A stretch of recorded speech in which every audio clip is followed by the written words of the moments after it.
Hello students. आज हम अपने इस वीडियो लेक्चर में एनालॉजी के कॉन्सेप्ट को क्लियर करेंगे। ये हमारा सी सेट का एक बहुत ही इंटरेस्टिंग टॉपिक है जिसमें हमें अपने जनरल नॉलेज के बेसिस पे इस क्वेश्चनों को हमें सॉल्व करना होता है। ठीक है, अब इस प्रकार के क्वेश्चंस में क्या होता है, परीक्षा में आप देखेंगे कि दो प्रकार के शब्द होंगे जिनमें आपस में कोई ना कोई संबंध होगा। उसी प्रकार एक हमें तीसरा शब्द दिया जाएगा और हम पिछले संबंध के अनुसार इस तीसरे शब्द के संबंध को देखकर उत्तर के रूप में चौथे शब्द को ज्ञात करेंगे। देखिए मैं क्या कहना चाह रहा हूं, मान लीजिए हमारे कोई दो शब्द हैं ए और बी। ओके, इसमें आपस में कोई संबंध है। ठीक है, उस प्रकार जो हमारा तीसरा हमारा शब्द है सी, तो अगर हमारा जो ऑप्शन में कोई हमारा शब्द दे रखा होगा, मान लीजिए डी, तो इन दोनों में संबंध वही होगा जो संबंध ए और बी में दे रखा होगा, यानी कि एक सटीक संबंध हमारा कुछ ना कुछ बन रहा होगा। इस प्रकार के प्रश्नों को हम क्या कहते हैं, एनालॉजी के प्रश्न कहते हैं। बहुत ही सिंपल होते हैं। इसमें हमें अपनी जनरल नॉलेज के बेस पे, अपनी अंडरस्टैंडिंग के बेसिस पे हम ये क्वेश्चंस को सॉल्व कर सकते हैं। देखिए अगर हम इसके कुछ महत्वपूर्ण तथ्य पढ़ें, दिए गए प्रश्नों में जो भी हम संबंध बनाएंगे वो बिल्कुल कैसे होने चाहिए, सटीक होने चाहिए। मैंने आपको बताया था कि सटीक संबंध हमें बनाना चाहिए। दूसरे पॉइंट में क्या कह रहा है कि यदि दो विकल्पों में समान संबंध बन रहा हो तो सबसे जो नियरेस्ट होगा, सबसे सही विकल्प को हम चुनने का प्रयास करेंगे। तीसरे पॉइंट में क्या कह रहा है, उत्तर प्राप्त करने के लिए हमें अपनी सोच को सकारात्मक रखना पड़ेगा, यानी कि पॉजिटिव रखना पड़ेगा। अब आप समझ पा रहे हैं, अगर आप अपनी सोच को पॉजिटिव रखेंगे तभी इन क्वेश्चनों को आप बहुत अच्छे से सॉल्व कर पाएंगे। प्रश्न की भाषा पर हमें विशेष ध्यान देना है। कई बार क्या होता है, परीक्षक जो होता है वो सामान्य ज्ञान से संबंधित प्रश्नों को भी देता है, यानी कि हमें अपना सामान्य ज्ञान भी, जैसे हमारा साइंस एंड टेक हो गया या हमारा करंट अफेयर से रिलेटेड भी कोई हमारे टॉपिक्स हो सकते हैं, या हमारे इकोनॉमिक्स से रिलेटेड हो सकते हैं, बायोलॉजी से रिलेटेड हो सकते हैं, तो हमें अपना सामान्य ज्ञान के बेसिस पे हम इन क्वेश्चनों को सॉल्व करेंगे। ठीक है, तो मैं आशा करता हूं कि आपको इसका थोड़ा सा ओवरव्यू समझ में आया होगा कि किस तरीके के क्वेश्चंस होते हैं। ठीक है, चलिए अब हम जो है इसके प्रश्नों को सॉल्व करते हैं ताकि ये आपको मदद करेंगे परीक्षा में क्वेश्चनों को सॉल्व करने के लिए। ठीक है, देखिए हमारा जो पहला प्रश्न है वो है हमारा नाटक अभिनेता। ये देखिए, अब मेरा पहला शब्द क्या है, नाटक। दूसरा शब्द क्या है मेरा, अभिनेता। इसमें फिर तीसरा शब्द क्या है, संगीत गोष्ठी। अब मुझे ऑप्शन में से वो चौथा शब्द निकालना है जिसका संगीत गोष्ठी से सटीक संबंध वही होगा जो नाटक का अभिनेता से है। अब आप थोड़ा इसमें सोचिए, नाटक का अभिनेता से है तो संगीत गोष्ठी का किससे हो गया, हमारा संगीतज्ञ से हो गया। करेक्ट। चलिए दूसरा क्वेश्चन देखते हैं। पुस्तक, कागज। पहला शब्द क्या है, पुस्तक। दूसरा क्या है, कागज। यानी पुस्तक के अंदर हमारे कागज होते हैं, तो रोटी के अंदर हमारा क्या हो जाएगा, आटा। ठीक है। क्वेश्चन नंबर 3 देखते हैं। विमान, वायु। यानी कि जो हमारा विमान होता है वो वायु में उड़ता है, तो हमारी कार कहाँ चलेगी, सड़क पे चलेगी। करेक्ट। उसके बाद हमारा चौथा क्वेश्चन कह रहा है कभी नहीं कभी कभी। यानी कि ये एक दूसरे के हमारे क्या है, एक अगर हम बोले कभी नहीं और कभी कभी, ये एक दूसरे का विरोध हो रहा है। उसी प्रकार हमारा हमेशा का जो है, अगर हम इसमें सबसे सटीक आंसर हम देखेंगे तो इसका आंसर आएगा हमारा अवसरिक। ठीक है। उसके बाद हम पांचवा क्वेश्चन है हमारा बानर, बानर मनुष्य। दूसरा शब्द क्या है, मनुष्य। तीसरा क्या है, बिल्ली। अब आप यहाँ देखिए, बानर का जो हमारा मनुष्य है उसका पूर्वज क्या है, हमारा बानर।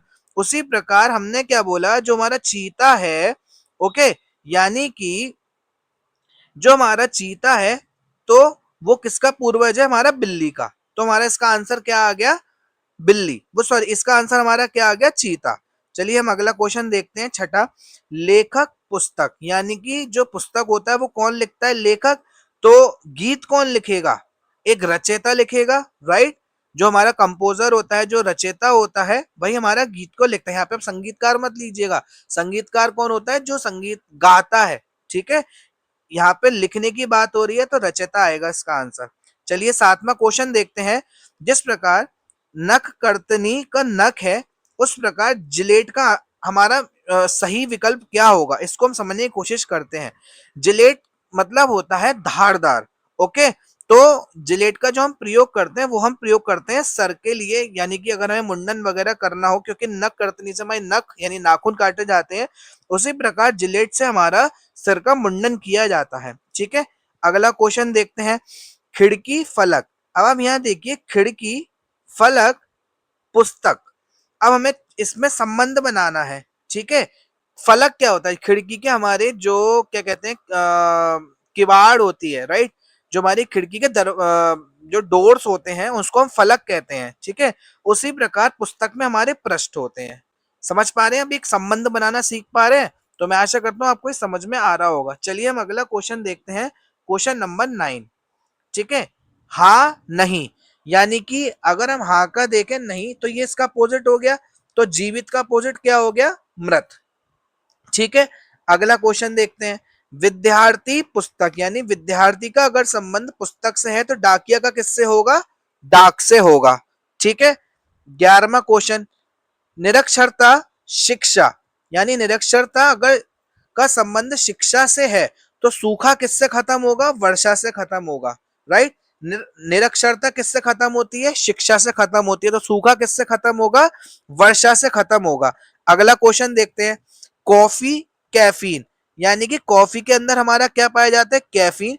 अब तंबाकू के अंदर हमें क्या पाया जाता है, ये हमारा जनरल नॉलेज हो गया, राइट। तंबाकू के अंदर हमारा पाया जाता है निकोटिन, राइट। चलिए अगला क्वेश्चन देखते हैं, 13।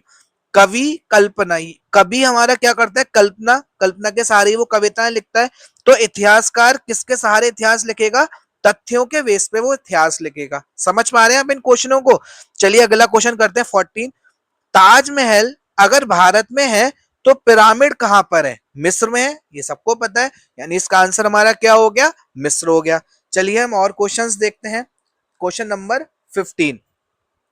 अध्यापन सीखना, यानी हमारा शब्द क्या, अध्यापन सीखना।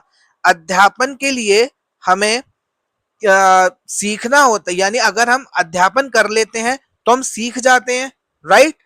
तो इलाज अगर हमारा हो जाता है तो हम क्या हो जाते हैं, स्वस्थ हो जाते हैं। समझ पा रहे हैं हम। चलिए अगला क्वेश्चन देखते हैं, 16। प्रतिष्ठा बदनामी, अब ये इसका विलोम शब्द हो गया, प्रतिष्ठा बदनामी विलोम शब्द हो गया, तो यश का विलोम क्या हो गया, अपयश हो गया। करेक्ट। चलिए अगला क्वेश्चन देखते हैं, 17। स्नेह प्रेम, ये देखिए इसका समानार्थी ही है एक तरीके का, स्नेह प्रेम। तो चिड़चिड़ेपन का इसमें समानार्थी देखिए, घृणा होगा, नहीं होगा, निराशा होगा, नहीं होगा, आवेश होगा, नहीं। इसका जो हमारा अपोजिट होगा वो होगा गुस्सा, सॉरी, इसका जो हमारा समानार्थी होगा वो क्या होगा, हमारा गुस्सा। चलिए अगला क्वेश्चन हम देखते हैं, 18। स्वर्ण के लिए सुनार है, स्वर्ण के लिए कौन है, सुनार है। तो चांदी के लिए भी हमारा कौन होगा, अब बताइए, लोहार थोड़ा ना करता है, ना कुम्हार करता है, ना ही दर्जी करता है, तो इसका आंसर क्या हो गया, हमारा बी हो गया, यानी सुनार। ठीक है, चलिए अगला क्वेश्चन देखते हैं, क्वेश्चन नंबर 19। जैसे किताब के लिए कागज होता है तो कपड़े के लिए क्या होगा, इसको आप समझिए। कागज से हमारी किताब बनी, तो अब बताइए कपड़ा किससे बनता है हमारा, अगर जो इसमें जो हमारा एक सटीक आंसर निकलेगा, कहने को हमारा कपड़ा रेशम से भी बनता है, नायलॉन से भी हमारा कपड़ा बनाया जा सकता है, बट जो सबसे सटीक आंसर होगा वो होगा सूत, यानी सूती जो वस्त्र होते हैं। ठीक है, चलिए यहाँ पे अब आप उस लॉजिक को समझ होंगे, जो ऑप्शन में अगर हमारे विकल्प दो समान है तो हम सबसे सटीक विकल्प को हम चुनेंगे जो समीप होगा। ठीक है, चलिए अगला क्वेश्चन देखते हैं, क्वेश्चन नंबर 20। जैसे मेज और कुर्सी, जैसे मेज और कुर्सी, उसी तरह कोट और, अब देखिए कोट के साथ देखिए मेज और कुर्सी, हम बोलते हैं मेज कुर्सी का कॉम्बिनेशन होता है, तो कोट और पैंट का कॉम्बिनेशन होता है, आपने देखा होगा, राइट। कोट का कमीज से नहीं मतलब है, पजामा होता तो कुर्ता लिखा होता, राइट, अचकन के साथ शेरवानी होती। ठीक है, समझ पा रहे होंगे इसका आंसर पैंट कैसे आया। चलिए अगला क्वेश्चन देखते हैं, क्वेश्चन नंबर 21। चमड़ा फुटबॉल, फुटबॉल किससे बनी, चमड़े से बनी, तो हम लोहे से क्या बना सकते हैं, काला कुछ है, नहीं, धातु नहीं, सोना नहीं, इसका आंसर हमारा क्या हो गया, कुल्हाड़ी। ठीक है, मैं आशा करता हूं आपको समझ में आ रहा होगा। चलिए अगला क्वेश्चन देखते हैं, 22। जनवरी मार्च, ओके, जनवरी, मार्च, यानी जनवरी के बाद हम अगर एक महीना फरवरी को छोड़े तो मार्च आ गया। तो सोमवार के बाद अगर हम मंगल छोड़े तो इसका आंसर हमारा क्या आ जाएगा, बुधवार आ जाएगा। ठीक है, चलिए हम इसका अगला क्वेश्चन देखते हैं। क्वेश्चन नंबर 24, रेडियो, बिजली, तो स्कूटर का किससे संबंध होगा। अब आप यहाँ देखिए, समझने की कोशिश कीजिएगा। यहाँ जो रेडियो दे रखा है, तो बिजली यहाँ पर बैटरी से हम ले रहे हैं, यानी सेकेंडरी स्रोत हो गया बैटरी। ठीक है, यहाँ पे हमारा इलेक्ट्रिक वाला ये रेडियो नहीं है, यहाँ पे बैटरी से चलने वाला रेडियो है। ठीक है, तो हमारा रेडियो जो है, तो उसी प्रकार हमारा स्कूटर का अगर हम देखें, तो स्कूटर हमारा किससे चलेगा, वो भी हमारा बैटरी से, स्कूटर चलने वाला बैटरी से होता है। तो इसका आंसर हमारा बैटरी आएगा। इसमें हम जो है इसका आंसर पेट्रोल भी लगा सकते हैं, क्योंकि ये इसको ऊर्जा प्रदान करता है, स्कूटर को पेट्रोल ऊर्जा प्रदान करता है, रेडियो को ऊर्जा कौन प्रदान करता है, बिजली। बट इसमें जो हमारी सटीकता हमें दिख रही है, रेडियो और बिजली स्कूटर में, अगर हम बिजली इसका सेकेंडरी स्रोत मान लें, तो बैटरी हमारा स्कूटर का एक सेकेंडरी स्रोत हो गया। ठीक है, समझ पा रहे हैं आप। चलिए अगला क्वेश्चन देखते हैं, क्वेश्चन नंबर 25, शरीर का चेहरे के साथ संबंध है, तो कमरा का किसके साथ संबंध होगा। देखिए, चेहरा हमारे शरीर के सामने वाला भाग होता है, राइट। उसी प्रकार कमरे का हमारा सामने वाला भाग क्या होता है, सोफा होता है, नहीं होता है। कालीन होता है, नहीं होता है। लेंटर होता है, नहीं। लेंटर हमारा ऊपर का भाग होता है, सामने का भाग हमारा क्या होता है, दरवाजा होता है। तो मैं आशा करता हूं आपको इस तरीके के लॉजिक अब समझ में आ रहे होंगे। चलिए हम क्वेश्चन नंबर 26 देखते हैं। हाथ, कोहनी, हमारे पहला शब्द क्या है, हाथ, कोहनी, यानी जो हमारा हाथ होता है कोहनी से हमारा मुड़ता है। तो हमारी टांग जो होती है वो कहां से मुड़ती है, पंजे से मुड़ती है, नहीं। गट्टे से मुड़ती है, नहीं। जांग से मुड़ती है, नहीं। इसका आंसर हमारा क्या आएगा, घुटने से हमारी जो टांग होती है वो मुड़ती है। ठीक है, चलिए अगला क्वेश्चन देखते हैं, क्वेश्चन नंबर 27, तिथि, कैलेंडर। कैलेंडर हमारा क्या बताता है, तिथि। तो ऐसी क्या चीज है जो समय बताएगा, चार्ट बताएगा, नहीं। वर्ष बताएगा, नहीं। सूर्य बताएगा, नहीं। इसका आंसर हमारा क्या है, घड़ी। ठीक है, चलिए अगला क्वेश्चन देखते हैं, क्वेश्चन नंबर 28, पानी का तैरने के साथ, यानी पानी में हम क्या करते हैं, तैरते हैं। तो हम उड़ेंगे कहाँ पे, बताइए। हम उड़ेंगे कहाँ पे, हवा में उड़ेंगे, या बादल में उड़ेंगे, मशीन में, हवा में उड़ेंगे, राइट। पंख लगा के हम उड़ते हैं। ठीक है, उसके बाद मशीन नहीं है, बादल नहीं है, हवा में ही तो हम उड़ेंगे। पानी के अंदर हम तैरते हैं, तो हवा में हम क्या करते हैं, उड़ते हैं। बादल तो हमारे, इसका आंसर बादल क्यों नहीं है, बादल जो है वो एक मतलब मूव करता है एक जगह से दूसरी जगह, उसमें कोई उड़ा नहीं जाता बादल के अंदर, राइट। बट हवा में हमारा उड़ा जाता है, हम कहते हैं हवाई जहाज, राइट, यानी हवा का जहाज। आप समझ पा रहे हैं।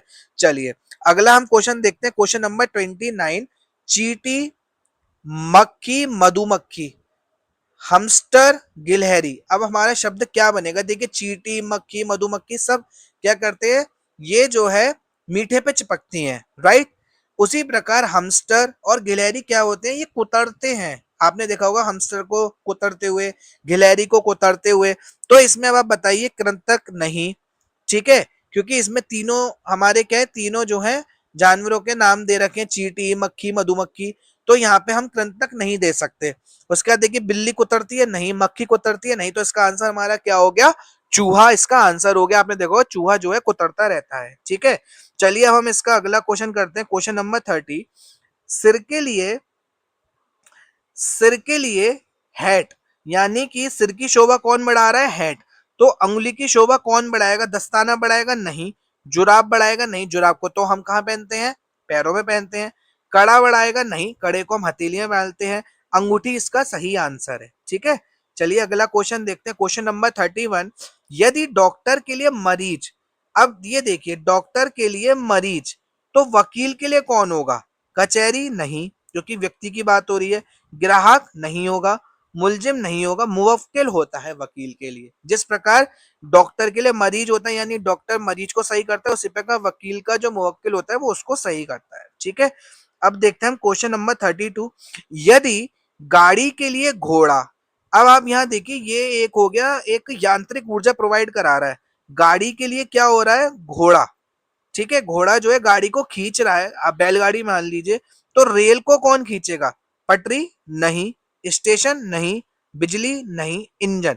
देखिए यहाँ पे अब आप कहेंगे सर बिजली से चलने वाली ट्रेन भी तो होती है, बट अब यहाँ देखिए घोड़ा और इंजन में हम देखें थोड़ी सी हमें सटीकता दिखाई दे रही है, राइट? तो इसलिए हमारा इसका आंसर क्या होगा?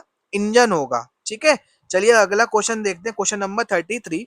यदि तापमान के लिए थर्मामीटर है, यानी कि थर्मामीटर से हम क्या नापते हैं? तापमान। तो बैरोमीटर से हम क्या नापते हैं?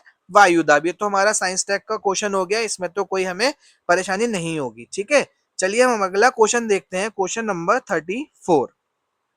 घंटा, सेकंड। अब आप यहाँ देखेंगे घंटा और सेकंड में क्या संबंध है। जो सेकंड है वो घंटे की सबसे छोटी इकाई है, ठीक है। उस प्रकार तृतीयक की सबसे छोटी इकाई क्या होगी? साधारण नहीं होगी, द्वितीयक नहीं होगी, मध्यवर्ती नहीं होगी। इसका आंसर क्या हो गया? प्राथमिक इसका आंसर हो गया। ठीक है, चलिए इसका अगला क्वेश्चन देखते हैं, क्वेश्चन नंबर 35। टीला पर्वत। टीला का पर्वत से क्या संबंध है? देखिए टीला का जब हम आकार बड़ा करते जाएंगे, बड़ा करते जाएंगे, बड़ा करते जाएंगे, तो वो एक पर्वत का रूप ले लेगा। उसी प्रकार झाड़ी अगर बड़ी होती जाएगी, बड़ी होती जाएगी, तो वो किसका रूप लेगी? पौधे का लेगी? नहीं। भूमि का लेगी? नहीं। पहाड़ का लेगी? नहीं। इसका आंसर हमारा क्या होगा? वृक्ष होगा। ठीक है, चलिए अगला क्वेश्चन देखते हैं, लेख, लेखक। अब आप ये देखिए, लेख जो होता है वो लेखक लिखता है, राइट? तो सैनिक का काम क्या होता है? मजबूती होता है? नहीं। कमजोरी होता है? नहीं। शांति होता है? नहीं। लड़ाई। सैनिक जो है बॉर्डर पे जाके लड़ाई लड़ता है। ठीक है, चलिए अगला क्वेश्चन करते हैं, 37। रिंगा गिट। रिंगा गिट मलेशिया। अब यहाँ पे आप थोड़ा सामान्य ज्ञान देखिएगा, ठीक है। मलेशिया इस समय जो है हमारे करंट अफेयर्स में रहता है, इसलिए मैंने इस क्वेश्चन को लिया है। रिंगा गिट मलेशिया, ये जो रिंगा गिट है वो मलेशिया की क्या है? मुद्रा है। ठीक है, तो लीरा इसमें से कौन सा देश है जिसकी वो मुद्रा होगी? भूटान की नहीं है, लेबनान की नहीं है, पोलैंड की नहीं है, इटली की। ठीक है, यानी कि इटली की मुद्रा क्या है? लीरा है। यहाँ पे सामान्य ज्ञान आ गया है। ठीक है, चलिए अगला क्वेश्चन देखते हैं, क्वेश्चन नंबर 38। फल, केला। केला क्या है? हमारा फल है। तो इसमें स्तनपायी कौन है? जानवर है? नहीं है। सांप है? नहीं है। बैल है? नहीं है। इसका आंसर हमारा क्या है? गाय है। ठीक है, चलिए हम अगला क्वेश्चन देखते हैं, क्वेश्चन नंबर 39। फूल, कली। यानी कि जो फूल होता है वो कली से बनता है, पहले कली आती है फिर फूल बनता है। तो हमारा फल किससे बनता है? फल हमारा फूल से बनता है। ठीक है, खाना इसका ऑप्शन नहीं है, जड़ इसका ऑप्शन नहीं है, टहनी इसका ऑप्शन नहीं है। इसका आंसर क्या है? फूल। आपने देखा होगा कि और पढ़ा भी होगा कि फूल से ही हमारा क्या बनता है? फल बनता है। ठीक है, चलिए अगला क्वेश्चन देखते हैं, क्वेश्चन नंबर 40। Car, petrol. जो हमारी कार होती है वो पेट्रोल से चलती है, तो हमारी बस किससे चलेगी? देखिए बस जो होती है वो हमारी डीजल से चलती है। ठीक है, ड्राइवर उसको चलाने वाला होता है, कंडक्टर उसका सहायता करता है। और जो इसमें हमें सटीकता देखनी है, ठीक है, बस हमारी किससे चलती है? डीजल से चलती है। बस में हमारा डीजल इंजन होता है, तो ये इसका आंसर हमारा क्या हो गया? डीजल हो गया। सटीक आंसर हमने देखा। क्वेश्चन नंबर 41, इसको थोड़ा मैं रिमूव करता हूं। प्लेट, रोटी। यानी कि प्लेट में हमने क्या रखी? रोटी रखी। प्लेट में हमने क्या रखी? रोटी। तो हम कप में क्या रखेंगे? शरबत रखेंगे? नहीं। पानी रखेंगे? नहीं। सब्जी रखेंगे? नहीं। तो इसका आंसर हमारा क्या हो गया? चाय हो गया। चलिए हम इस सेशन का लास्ट क्वेश्चन देखते हैं, क्वेश्चन नंबर 42। और मैं आशा करता हूं कि आपको ये लॉजिक लगाने आ गए होंगे किस तरीके से हमें एनालॉजी के क्वेश्चंस को सॉल्व करना है। ठीक है, देखिए, घर, रहना। हम कहाँ रहते हैं? घर में रहते हैं। तो स्टेडियम में हम क्या काम करने जाते हैं? घूमने जाते हैं, पार्क थोड़ी ना है। ठीक है, बैठने थोड़ी ना जाते हैं। बैठने के लिए तो हमारा पार्क भी होता है या कहीं भी हम बैठ सकते हैं। सोने जाते हैं? नहीं। स्टेडियम में हम खेलने जाते हैं। आपने देखो क्रिकेट का स्टेडियम होता है, मतलब वहां पे खेल खेला जाता है। तो डियर स्टूडेंट, मैं आशा करता हूं कि आपको ये वीडियो ट्यूटोरियल बहुत अच्छा लगा होगा, आपको एनालॉजी का कॉन्सेप्ट पूरा समझ में आया होगा।